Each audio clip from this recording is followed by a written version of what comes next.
Hello guys, কেমন আছেন সবাই? অবশ্যই ভালো আছে, আমিও ভালো আছি। আজ আমি এসেছি একটি মনোমুগ্ধকর গ্রামে। শেরপুর সদর উপজেলার কসবা এই গ্রামের সৌন্দর্য মৃগী নদীর পাড়ে অবস্থিত এক শান্ত প্রকৃতি। নদীর কলকল ধ্বনি আর বাতাসে ভেসে আসা পাখির কুঞ্জন যেন প্রকৃতির এক অমূল্য গান। আজকে আমি নদীর পাড়ে আসছি। নদীর পাড়ে দাঁড়িয়ে আমি যে এই জেলটা খুলছি, এই জেলটা হলো আমার একটা ডিএসএলআর ক্যামেরার। আমি মূলত এই ক্যামেরা স্ট্যান্ড দিয়েই আমার নিজের হাতে তৈরি করা এই জেলটা ছবি আঁকার। এর ভিতরে আমি আমার একটা ব্যাগ, এই ব্যাগের ভিতরে আমি এখানে এই জেলের উপরে যে ভুটটা কিভাবে লাগাবো, এই ভুটটা আমার নিজের হাতে বানানো।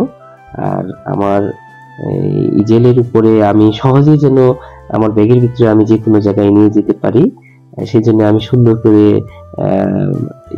ভুট্টা বানিয়েছি, যেন সহজেই তোমরা যারা ছবি আঁকতে চাও, যেন তোমরা সহজেই তোমাদের নিজের চিন্তা ধারণায় তোমরা ছবি আঁকার জন্য একটা সুন্দর বুট এবং জেল তোমরা নিজেরাই তৈরি করতে পারো। সেই জন্য মূলত আমি তোমাদের দেখিয়ে দিচ্ছি তোমরা কিভাবে বানাবে। দেখো, এটা একটা সাধারণ বুট। বোর্ডের উপরে আমি দুইটা কবজা লাগিয়ে নিয়েছি, কারণ যেন আমি সহজেই ব্যাগের ভিতরে ভরতে পারি। আর এই নিচের যে স্ট্যান্ডটা, এটা হলো ক্যামেরার ডিএসএলআর ক্যামেরার একটা স্ট্যান্ড ক্যাননের। আমি এই স্ট্যান্ডের উপরে কিভাবে বোর্ডটা বসিয়ে, দেখো আমি সহজেই ছবি অঙ্কন করব। তোমরা ইচ্ছা করলে তোমাদের নিজের চিন্তা ধারণায় তোমরা বানাইতে পারো। এটা হলো আমি রঙের বাটি রাখার জন্য একই বোর্ড কেটে সুন্দর করে যেন জেলের পায়ে কিভাবে লাগানো যায় সহজভাবে আমি ব্যবস্থাটা করেছি। আর এই জিনিসটা হলো এমনিতেই বড়, সেই জন্য আমি মাঝখানে বড় একটা কবজা লাগিয়ে নিয়েছি, যেন সুন্দরভাবে বাজ করে, বইয়ের মতো বাজ করে ব্যাগের মধ্যে ভরা যায়। আর এখানে তোমরা যারা ছবি আঁকতে খুবই পছন্দ করো, গ্রামে যাইতে চাও, আসলে এত বড় ব্যাগের ভিতরে এগুলো নেওয়া সম্ভব না। সেই জন্য আমি সহজভাবে যেন তোমরা ছোট্ট একটা ব্যাগের মধ্যে যেন তোমাদের সবকিছু ভরে তোমরা দূরে কোথাও গিয়ে ছবি আঁকতে পারো। তোমরা অবশ্যই আমার এই ভিডিওটা যদি তোমরা প্রথম থেকে লাস্ট পর্যন্ত দেখো, শেষ পর্যন্ত দেখো, তাহলে অবশ্যই তোমরা সহজে বানাতে পারবে। আর এটা হলো আমার একটা ক্যামেরা স্ট্যান্ড, ভিডিও হয়, সেই জন্য আমি উপরে ওটার ভিতরে আমি আমার ক্যামেরা স্ট্যান্ডের ভিতরে আমি একটা আমার মোবাইল রেখে দিয়েছি। মূলত আমি যে গ্রামে যাই, গ্রামটা খুবই সুন্দর।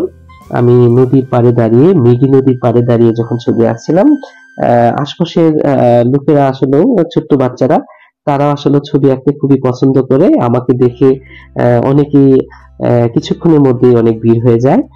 তারা আমার ছবি দেখে তাদের মনে অনেক আসলে আনন্দ জাগছে, তারা অনেক ভালো লাগছে তাদের। তারা বলছে যে তাদেরও ছবি আঁকতে খুব ইচ্ছুক, কিন্তু আসলে তারা শেখার মতো তাদের ওরকম পরিবেশ নাই। যারা আমার এই ভিডিওটা দেখছো, অবশ্যই তোমাদের যদি ভালো লাগে তাহলে আমার এই চ্যানেলটি অবশ্যই তোমরা লাইক, কমেন্ট এবং শেয়ার করে দিবে। তো অবশ্যই অনেকেই ছবি আঁকতে পছন্দ করো। আমার একটা ড্রয়িং স্কুল রয়েছে, আমার স্কুলের নাম মোবারক ড্রয়িং একাডেমি, খড়মপুর বনফুল কোচিং সেন্টার এর দ্বিতীয় তলায়। তোমরা ইচ্ছা করলে আমার এখানে যোগাযোগ করতে পারো। বন্ধুরা, তোমরা আসলে ছবি আঁকতে পছন্দ করো যারা, তোমরা আসলে প্রকৃতির কাছে তোমাদের যাওয়া উচিত। প্রকৃতিকে চেনা দরকার এবং প্রকৃতিকে দেখা দরকার। প্রকৃতির রং তোমাদের না দেখলে আসলে ছবি আঁকাটা তোমাদের শুধু মুখস্থ বিদ্যা দিয়ে হবে না। তোমরা কালারকে অবশ্যই চিনো, কিন্তু প্রকৃতির যে কালারটা রয়েছে, এই কালারটা বিভিন্নভাবে ম্যাচিং করে বানাইতে হয়। তোমরা যদি প্রকৃতির কাছে না যাও, তাহলে তোমরা কিন্তু কালারটা সহজেই বুঝতে পারবে না। তোমাদের আমি চাই যে আমার স্কুলে যারা ড্রয়িং স্কুলে তোমরা ভর্তি হয়েছো, আমি চেষ্টা করব তোমাদের প্রকৃতির একদম কাছে নিয়ে যাওয়ার জন্য। একদম তোমাদের মাঠে নিয়ে যাব, তোমাদের ছবি আঁকা শেখাবো এবং প্রকৃতিকে চেনাবো। মূলত মুখস্থ বিদ্যা দিয়ে আসলেও ছবি আঁকা হয় না। তোমার স্বাধীনতা থাকতে হবে, তোমার ভিতরের তোমার রঙের কালারগুলো তোমাকে চিনতে হবে। প্রকৃতির কালারে যা তুমি দেখো তাই তোমাকে কালার করতে হবে। সেই জন্যই তোমাকে প্রকৃতির কাছে একদম যাইতে হবে। প্রকৃতির কাছে না গেলে তোমরা আসলে ভালোভাবে ছবি আঁকতে পারবে না। তো আমার এই ভিডিও যদি তোমাদের ভালো লাগে, তাহলে অবশ্যই আমার এই চ্যানেলটিকে লাইক, কমেন্ট এবং শেয়ার করে দিবে। বন্ধুরা, ভিডিওটি যদি ভালো লাগে অবশ্যই আমার এই চ্যানেলটিকে লাইক, কমেন্ট এবং শেয়ার করে দিবে।